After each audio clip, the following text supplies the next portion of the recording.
Yo, welcome to another Top Shot stream. It's been a minute because playoffs is something crazy. Um, I want to do a few little shout outs early just so I can get it out the way. One, shout out to Shakur, bro. He got the dub. It doesn't matter how he got the dub. He got the dub and it was dominant, right? So I just want to get that out the way early because he's the one who really had to go out there and fight. He had to go out there and fight, and he got a nice win. Two, shout out to Max Kellerman. I saw him. He was doing an interview with Shakur early. I think Max has actually always been cool. Like I always thought he was cool people. I remember hearing him years ago when he was doing the boxing thing. I remember everybody in my family was always telling me he's this young up and coming guy, Max Kellerman. He hasn't earned the right yet to be doing this. He hasn't earned the right to be doing this. Every 5 years, I feel like people gain more and more respect for him, and now I feel like I wish he deserves that big boxer. He genuinely loves the sport. He deserves that big boxer. Max, I wish you nothing but the best. Three, shout out Jordan Poole, bruh. Jordan Poole finally gave these Memphis Grizzlies an L, bro. They've been going. I hate the Grizzlies. I fucking hate the Grizzlies, bro. Poole, I swear, I see Ja hitting layups. All right. Another reason why I'm shouting out Max Kellerman, because this morning I was just waiting. I was like, they better be talking about my dog. They better be talking about my dog Poole, right? But they weren't really saying much. It's whatever. Max Kellerman, I heard the little slick comment about Ja still, bro. All right. Poole may not be able to guard Ja, but at the end of the day, Poole dropped like 30-something points on some easy-ass scoring while Ja's out here busting his ass. I'm not going to say anything, though. I'm just going to let it, you know what I'm saying? The game talks. It's easier when you can shoot that thing. All right, let me see. Another thing I wanted to shout out was Top Shot, actually. They upgraded. They constantly upgrading on me. They made it so that legendaries have this. I had to pull up the Mavericks. Oh, by the way, if anybody wants to know, anybody who sees this late, I have Mavericks winning tonight. I have them winning the whole series. I don't even know about tonight. Tonight could be a feel-out game for them. I'm not sure what's going on with Booker. I thought Booker was 100% fine, to keep it honest with you. I think Booker is like 100% fine. I think he was just sort of like, they just don't really want to play everybody. I feel like Monty just was like, I'm not gonna play my whole lineup yet. I don't think he wants to like show everything he's doing, everything he's planning on doing. So he kind of just sat Booker out and was like, I'm not even gonna chance it. Smart man. All right then. All right. Let me see. Spencer Dinwiddie's going for $6.99. Jalen Brunson went up recently. I guess people are starting to believe in the Mavericks. I don't know what it is about the Mavericks. Nobody pays attention to them. And then when they just start winning games, they keep winning games, people are going to start being like, oh, the Mavericks are actually doing well. Yeah, the Mavericks are actually doing well. And I can also hear the media. They don't like talking about players who aren't stars. I mean, I don't know what it is. You can sort of see, like, they're like, I don't really want to talk about Brunson, but I got to talk about Brunson.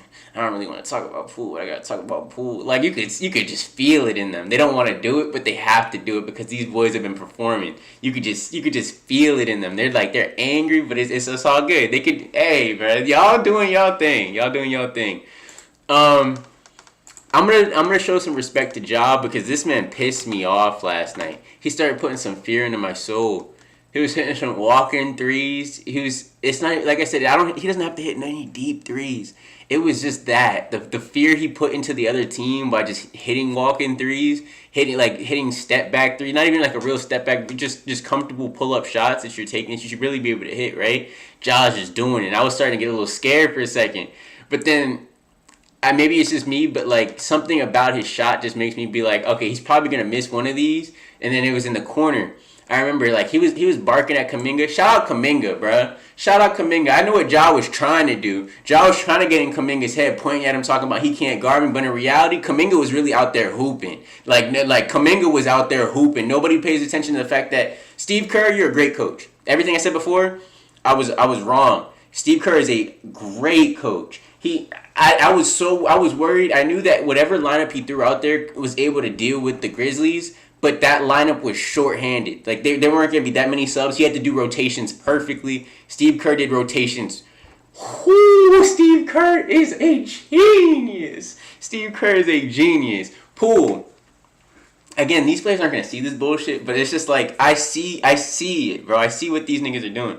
Poole, you have confidence. I can never sell Poole stuff because I feel like if I was, I can never sell Poole because Poole's confidence, once he got this confidence, I don't think you can guard him anymore. I don't think there's anything anybody can do to guard Jordan Poole anymore because he got fouled in the top left, like on the left wing, at that three, that beautiful spot that everybody wants to shoot from, every right-handed player wants to shoot from. He got fouled way up there, and every time he scored, I saw Ja's dad just like you could tell he was like, bro, what the fuck, like. Are you serious? Of him of all, and I was sitting there like, yeah. When Draymond got the flagrant 2, these refs are on some funny stuff. It wasn't. I don't care about the flagrant. He should have been kicked out for the game. Fine.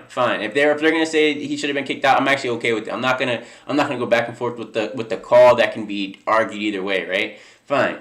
But it was really the charging on Curry that was kind of having me a little like.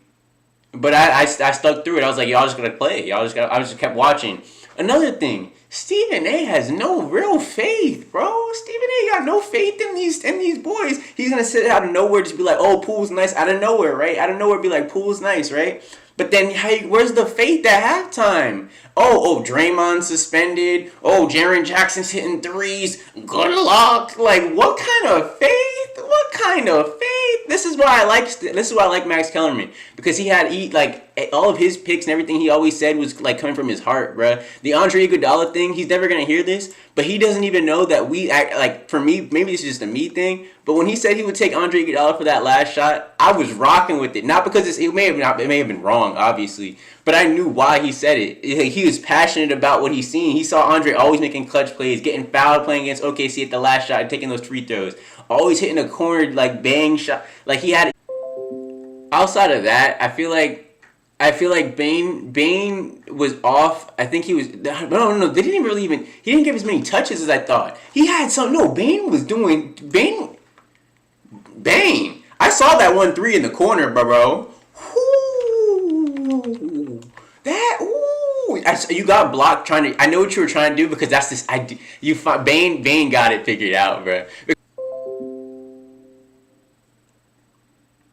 Patrick Beverley. Let me pull this up. Let me see if they show where he came from.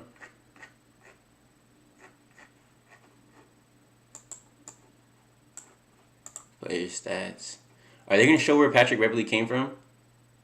Or his what college he played for? Oh, just Chicago. Alright. The reason why I brought Patrick Beverley is because he blocked Bane. Alright, Desmond Bane had a nice 3. Bane has it figured out, bro. This is the reason why there are certain players I don't rock with certain players, but certain players I do. Bane just knows. He had a play where he had I can't tell you the exact time because I was mad. Like, at the same time I was kind of mad. I was like, now he's gonna start just like carrying. But like I said, he was kind of off last game, or he didn't get enough touches. But it was against the Timberwolves. Desmond got Patrick Beverley behind him, and I was like, oh, he already knows because he shot it. Patrick jumped and blocked it. But like, there are so many things that like Bane's gonna be able to figure out from that same situation. He's gonna think that situation over and over again and be like, what did I do wrong there? And he's understand, but he understands, bro. Bane, and he did the same thing last game in the corner. Got dude jumping, just like, oh, he's behind me, got you. Oh my gosh, this kid Desmond Bane is something special. But shout out to Patrick Beverley for getting that block. I don't know how he did it. He got the block. Oh, this is what I wanted to talk about. Karl-Anthony Towns. Nobody talks about the truth of this, like, about what really happened.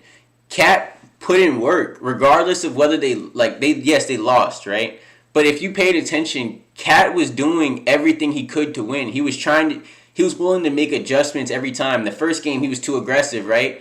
The first game, he started off sort of just filling it out, whatever. That second game, he decided to be real aggressive. The aggressiveness thing worked, but like people were constantly telling him, oh, you're way too aggressive, you're getting charges. So he dialed it back a little bit. He didn't score as much, he didn't have as many offensive fouls, but they were saying you need to get more stops in the paint. Started getting in foul trouble a lot more, and then people were saying you're getting too many fouls, so he tried to calm that down. He was constantly switching up every game what he had to do to try and get a win, and it wasn't working. At the end of the day, it wasn't even their coach's fault, because he put in McLaughlin when he realized they just need to pick and roll. It was really D'Lo. And I don't know. I don't blame D'Lo. I'm not mad at D'Lo for missing the shots. Right when he was on ISO and had Ja guarding him or had Bane guarding him. I get it. He should have hit those, and he was missing bad. Like I'm talking about side of the back. He was missing bad. But it was to me the fact that you can see the quit in him on his team when he was on the bench. Right. When Draymond got the flagrant two, Poole, I remember seeing Poole on the bench. He was looking at Draymond. He was laughing. And I noticed, I was like, Poole was the only person who he really believes in what they're going to do anyway. Draymond was kind of, you could see Draymond with a straight face. He was kind of scared. He was like, I don't know if y'all going to be able to do this without me. Poole, Draymond got thrown out. Poole was still laughing. He's like, I believe him. Like, he just believed in his talents and what he was able to do. D'Angelo Russell sort of just gave up. Like he didn't support his team on the bench. He just sort of he knew he lost his position on the team. He lost that job. So if that's the case, then why not just go out with a swing, bro? Sit there clapping, constantly be like trying to help your team figure out what you're doing instead of just being in the background like, all right, y'all got it. Like that's cool. Like you see, I don't know if anybody's gonna understand what I'm saying, but his whole body language was off. I heard Mark Jackson even try to... I didn't want to say anything the last time I was live. I sort of just said, I like Ant and I like Cat. I didn't really want to say anything because I was hoping that D'Lo was going to do something, right? He didn't do anything. Mark Jackson knew. Mark Jackson was like, I'm looking at you, D'Angelo Russell. Like, if the lights are bright, you got to be able to take that shit. It was really disappointing to see because you could see like they were so close. It was so close every time. You just needed something from your point guard. You don't have to score. You don't have to drop 30 points. I don't care about a point guard who can drop 30 points. Poole was playing pick and roll. I care more about his pick and roll than the and 1 3 that he was hitting and just cashing. I care more about that. He was dropping dimes. He was willing to sacrifice shots. He was doing a lot of things. Maybe it's the fact that nobody's really afraid of D'Lo scoring. That could be it too. I don't know what it is, but that can't be it because there has to be more than that. It has to be deeper than that. I know D'Lo's not as fast. He's not as quick. He's not really shifty like that. I don't know what it is. Maybe they just know, like, they know what he's capable of, and they're like, it's nothing to be afraid of.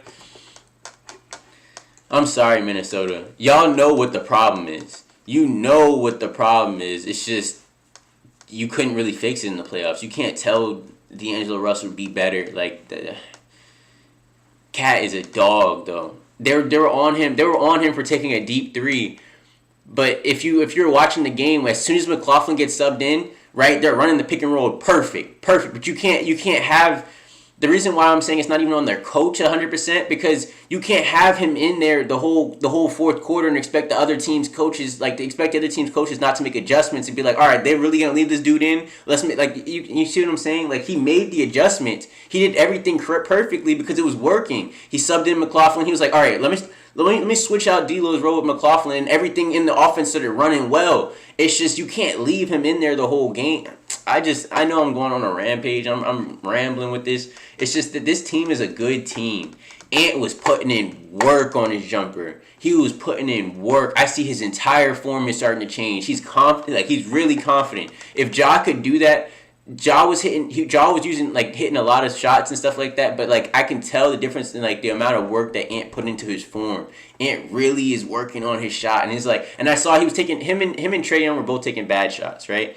Throughout round one, they were taking bad shots. But like I can see Ant every time he took a shot, he was looking back at his coaches saying, was that like a good shot or was that a bad shot? I don't know what they were telling him. If they were telling him that was a good shot, then they're on crack some of those times, especially in the early games. The last game he was just going ballistic. But some of those shots he was taking bad shots, but he was willing to figure out from his mistakes. All right, what should I have done there? Should I have done something different? It's just your point guard. You don't even have to. It was just you didn't even need D'Lo because let me get off of it. Because it's a lot, bro. Memphis was barking a lot. Desmond Bane went, oh my God. Desmond Bane went he went supernova. He went, I'm on another planet type of shooting. Dylan Brooks was just going crazy. That's why I'm so glad these Warriors finally humbled them. Oh my God. Jaren Jackson hitting shots. What? What? Jaren's was like, he wasn't missing. God. Let me see this.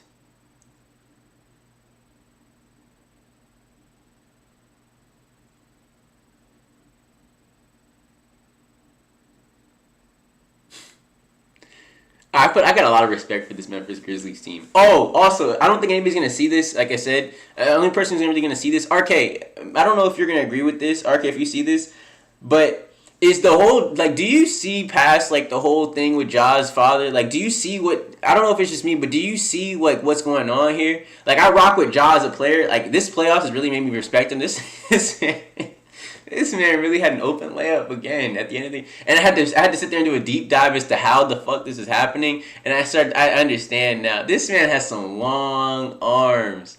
You have some long. All right, but besides that, right? I see what Ja's father's doing, and it's cool. And I'm not gonna ever hate on this man because, like, how much was to hate on a black man being going to his son's games? You see how that would sound? That would sound terrible. That would sound terrible. But it's just like he's. The whole thing with Cat's father had me pissed off because I see like he's sort of just painting like this whole legacy out for Ja. Like when you go back and if he does let's say they win a ring, right? Let's say he just pulls out a ring. He's not beating Luka. I know for a fact they're not beating Luka. I don't even know if he can even beat Poole. Fuck is you talking about? Right? I don't even know if they can even beat Poole. But if let's say they did, he would be able to go back and you'd be able to see all these situations that happened where Ja beat Cat, right, and was dancing on their stage. Let's say he does beat the Warriors. He's not beating the Warriors, but let's say he does beat the Warriors. He's going to be doing, they were trying to do that shit to Curry. And I'm so glad Curry and Clay were like, we're not with that shit. They just sort of just walked off. They're not going to be disrespectful. They're just like, don't try and do all that shit. We're not, we're not with you. Next thing I know, they're probably going to ask Curry to teach Ja how to shoot. Nah. They're not with all of that. But, yo, shout out to, this team is a problem. This team is really a problem. People are starting to realize that they might lose this series. So now they're switching over to this is a learning experience. But you see, you can say that, but you can't say that for a certain, like, next year is their last year you can really say that because there's a point in time where some of these players got to get paid. Not only that, some of these other teams, like I'm telling you, I told my brother this, the Rockets are going to be a better team. Like, these teams are just going to be better teams. They're going to be hungry. They've been losing. You're talking about losing. The Spurs are going to be a good team. Josh Primo. I've been watching. I'm telling you, nobody thinks I've been watching games, bro. The Spurs are going to be a better team. A lot of these teams are going to be better. And if Memphis doesn't show who they are early enough, like within these next 2-3 years, nobody's going to be afraid of them. They're just going to be like, you're just the Memphis Grizzlies. You've always been the same old team since Michael Conley. You can do all this work in the regular season, but you can't do anything in the postseason. So, I'm just trying to keep it brief with that. Again, shout out Shakur for getting a nice W. I mean, I know it wasn't probably like the superstar fight that you were hoping you were gonna get, like with a nice big knockout. You had a knockdown, and we all know it was really you caught him at the right time. But you were like that. I mean, I'm not gonna take anything away from you. You're like that, right? You're really like that. You can catch anybody slipping. You have great defense. It's just keep on doing your thing, Max Kellerman. Keep on doing your thing. I really have a lot of respect for you. When I saw that Shakir interview, I was like, this is the Max I always knew, bro. He thinks with his heart with every sport. Shout out to Max Kellerman. Shout out to your whole team. Jay Williams, I believe his name is Key. I can't remember. I apologize if I messed that up. And then again, shout out to do I shout out Poole or Luka and Jalen Brunson for getting that dub? Shout out to the Mavericks. They got out the first round and nobody wants to talk about it. Everybody's talking about how the Mavericks couldn't get out the first round, and now they got out the first round, nobody wants to talk about it, right? That's cool. I found that real cool, right? I guess they're not a big market team, but, like, you know what I'm saying? If they make it to the finals, I want y'all to be saying that. Like, you know what I'm saying? Don't be starting to gas up Luka and shit now when you were everybody was calling Luka fat. I don't think I didn't hear that. They were calling Luka fat early in the season. They were saying he was too slow. He's not in shape. He can't play himself into game shape. Oh, he's not even that great of a shooter. Luka's free throws. And then he's out. Literally, Luka gets hurt. Or he's out. He's not even really hurt. Luka's just chilling, sipping on some sweet tea. Brunson comes in. He's been cooking all season, right? Nobody talks about Brunson. They let Jalen Brunson do this to them. The Utah Jazz let Jalen. Bro, he's been doing this all season. Like, this is why I don't rock with the media. All right, but yeah, shout out RK. Shout out Fast Burton. Shout out everybody who's gonna see this. just in case if anybody has any doubts or is questioning like who I believe in, I still believe in the Mavericks. I have a Poole, like I said, I bought a Poole hollow. That's because I believe in him. I believe in everything that he's doing and everything he's grinding for. And whoever plays against Memphis, it's like that 20. It's probably like that 2016 Warriors team that I saw. I'm rooting for everybody that's playing against the Memphis Grizzlies. They're nowhere near that level of that Warriors team. So I don't know why people compare them. But I can say that I hate on them the same level. Like just how good of a team they are. They're playing as a team. Curry and Ja are nowhere near the same level of player, but like the fact that Jaren Jackson is doing all this stuff, he's not Draymond Green, but he's hitting. He had like that game where he's just hitting crazy threes. You're like, oh, all right. Desmond Bane's gonna probably pop off next game. He was off last game, didn't get that many touches. He's gonna probably pop off last game. Ja's gonna get you. I don't know how he gets these rebounds, bro. I don't know how he gets these rebounds. He's the only one who's fighting on that. Sometimes fighting on that court. I'm not gonna say that, bro. The Warriors are fighting, but like he's so long, bro. He's so long. I know he gets those rebounds. Oh man, this playoffs is crazy. All right, let me wrap it up. Let me wrap it up on.